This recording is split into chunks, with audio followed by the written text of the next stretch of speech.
नमस्कार, आप देख रहे हैं दिल्ली तक। मैं हूं आपके साथ अनुराधा तंवर। दिल्ली सरकार की 1000 लो फ्लोर बस खरीद मामले को लेकर लगातार विपक्ष ने इस पूरे मामले पर सरकार को घेरे रखा है और बार बार जिस तरह से घोटाले का आरोप लगाया जा रहा है दिल्ली सरकार पर इस पूरे मामले को लेकर, अब आपको बता दें कि जिस तरह से भारतीय जनता पार्टी की दिल्ली इकाई ने इस मामले में सरकार को घेरा और एलजी को चिट्ठी लिखकर जांच की मांग की थी कि सीबीआई से इसकी जांच की मांग कराई जानी चाहिए। अब आपको बता दें कि गृह मंत्रालय ने इस 1000 लो फ्लोर बस की खरीद को लेकर सीबीआई से प्राथमिक जांच की सिफारिश की है, यानी कि अब इस मामले में सीबीआई ही जांच करेगी और ये पता लगाएगी कि क्या इस मामले में बस खरीद के इस पूरे 1000 लो फ्लोर बस की खरीद के मामले में कहीं पर किसी तरह की अनियमितता पाई गई है, कहीं कोई इस पूरे मामले में घोटाला हुआ है,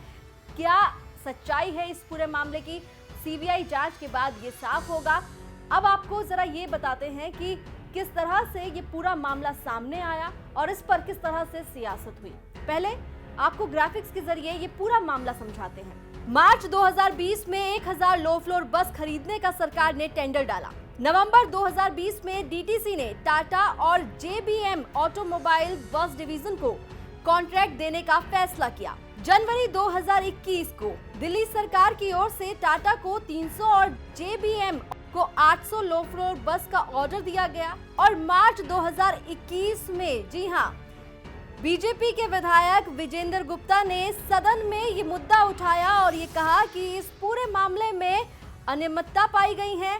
बस की जो खरीद है उससे ज्यादा जो पैसे हैं वो बस के रखरखाव के लिए, मेंटेनेंस के लिए दिए जा रहे हैं। 3,500 करोड़ रुपए अगले 3 साल में बस के मेंटेनेंस के लिए देने की बात इस पूरे कॉन्ट्रैक्ट में सामने आई है और जो कि नियमों के खिलाफ है। 10 जून 2021 को दिल्ली बीजेपी अध्यक्ष आदेश गुप्ता ने एलजी को चिट्ठी लिखी और इस मामले की जांच एंटी करप्शन ब्यूरो से कराने की मांग की।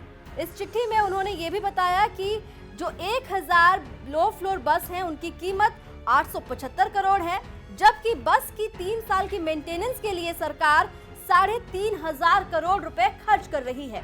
और वहीं 19 अगस्त 2021 को केंद्रीय गृह मंत्रालय ने इस मामले में सीबीआई से प्राथमिक जांच कराने की सिफारिश की। तो केंद्रीय गृह मंत्रालय की ओर से इस पूरे मामले में अब सीबीआई से जांच के आदेश दिए गए हैं। आपको बता दें कि इस पूरे मामले को लेकर बीजेपी की दिल्ली इकाई ने प्रेस कॉन्फ्रेंस भी की और बीजेपी की दिल्ली इकाई के अध्यक्ष आदेश गुप्ता ने साफ तौर पर कहा है कि जिस तरह से 1000 लो फ्लोर बस खरीद मामले में अनियमितता पाई जा रही है और लगातार उन्होंने घोटाले के आरोप लगाए हैं दिल्ली सरकार पर, उन्होंने प्रेस कॉन्फ्रेंस कर ये कहा कि जिस तरह से सीबीआई जांच के आदेश दिए गए हैं ये दिल्ली सरकार के पतन की शुरुआत है।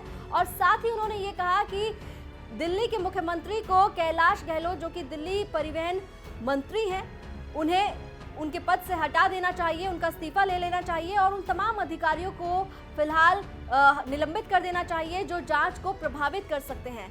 एक तरफ आदेश गुप्ता ने आरोप लगाए हैं सीधे तौर पर और साथ ही साथ कैलाश गहलोत का इस्तीफा मांगा है। क्या कुछ आदेश गुप्ता ने कहा है, पहले आपको वो सुनवाते हैं। जिस दिन ये जांच शुरू हुई, दिल्ली के मुख्यमंत्री को तुरंत ही उनके परिवहन मंत्री को बर्खास्त करना चाहिए, उनका इस्तीफा लेना चाहिए और जितने भी इनसे जुड़े अधिकारी हैं उनका भी इस्तीफा लेना चाहिए, क्योंकि कोई भी जांच वो तभी सही तरीके से चल सकती है जब तक कि उनके जितने संबंधित मंत्री और विधायक और अधिकारी हैं वो उस समय वहां मौजूद नहीं हो। ये जांच का प्रथम नियम है।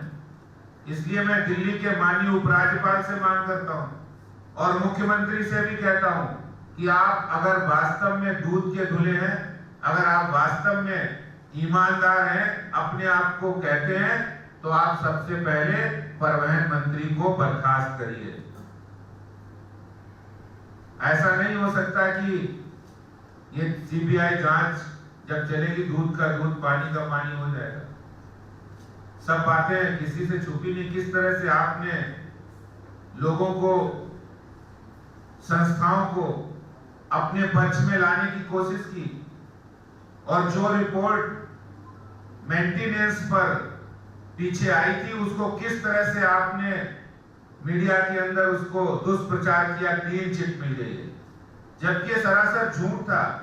उस रिपोर्ट में एक एक सेंटेंस ये कहता था कि आपने जितने वायलेशन नियमों के किए हैं उस वायलेशन के हिसाब से ये मेंटेनेंस का टेंडर या मेंटेनेंस का जो वर्क ऑर्डर वो कैंसिल होना चाहिए।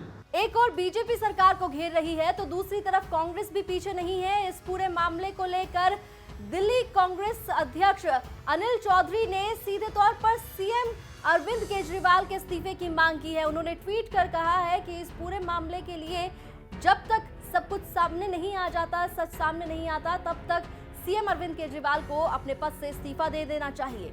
तो एक और विपक्ष है जो सरकार को 1000 लो फ्लोर बस खरीद मामले में पूरी तरह से घेर रहा है, तो दूसरी तरफ अगर हम दिल्ली सरकार की बात करें तो वो जिस तरह से केंद्रीय गृह मंत्रालय की ओर से सीबीआई जांच की सिफारिश की गई है, उसके बाद दिल्ली सरकार की ओर से भी स्टेटमेंट सामने आई है।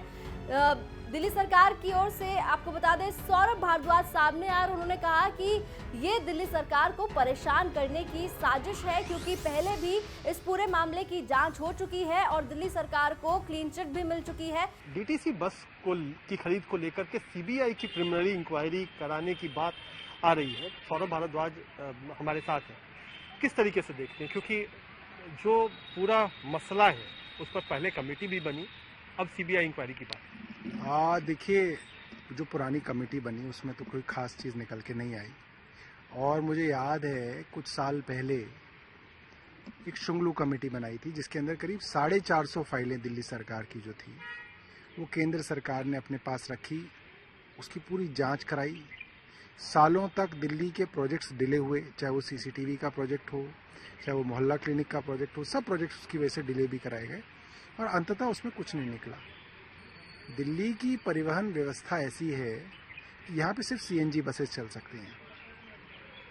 उसके कारण यहाँ पे ज़्यादा वेंडर नहीं है जिनसे आप बसेस खरीद सकते हैं, और अक्सर अभी से नहीं, शीला दीक्षित जी के ज़माने से ऐसा हो रहा है कि आप टेंडर करते हैं और उसमें एक वेंडर आता है, जिस कारण बार बार टेंडर जो है, क्योंकि सीबीसी गाइडलाइन है कि आप एक अगर आता है ठेकेदार तो आप उसको ठेका नहीं दे सकते। इस कारण भी बड़े दिनों से ये हो रहा है कि बसों का बेड़ा कम होता जा रहा है, क्योंकि 15 साल जैसी बसों के होते हैं, आपको वो जो है वो उसको आपको रोड से हटाना पड़ता है, तो बसों की संख्या कम होती जा रही है, नई बसें नहीं खरीद पा रहे हैं। कई जगह ऐसा हो रहा है। मुझे लगता है कि जो भी जांच करें, हमें जांच से कोई एतराज़ नहीं है, करें, मगर इसको टाइम बाउंड जांच को करके इसको ख़त्म करें ताकि बसें आ सकें दिल्ली के अंदर, वरना बसें जो हैं दिल्ली में कम हो रही हैं। ये एक बड़ी चिंता है, क्योंकि बसें कम हो रही हैं। तो क्या आपको लगता है कि ये जो करप्शन चार्जेज लगाए जाते हैं, इसके पीछे एक वजह ये भी है कि इसको डिले किया जाए? देखिए, मोहल्ला क्लिनिक, सीसीटीवी आदि के अंदर तो यही वजह थी। इनका ये था कि कोई ऑब्जेक्शन लगा दो, कोई करप्शन का चार्ज लगा दो, कोई जांच बिठा दो। एक बार जांच बैठ जाती है तो अफसर डर जाते हैं, फिर अफसर उस चीज़ के ऊपर काम नहीं करते, वो कहते हैं क्योंकि जांच चल रही है।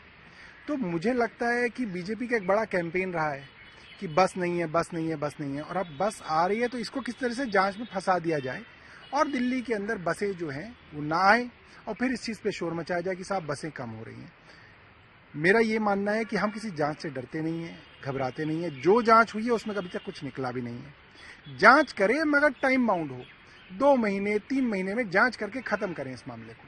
फिलहाल जिस तरह से कथित डीटीसी बस घोटाले को लेकर अब सीबीआई जांच के आदेश दिए गए हैं, उसके बाद देखना होगा कि सीबीआई जांच में क्या निकलकर सामने आता है और सरकार की ओर से क्या कुछ जवाब दिए जाते हैं।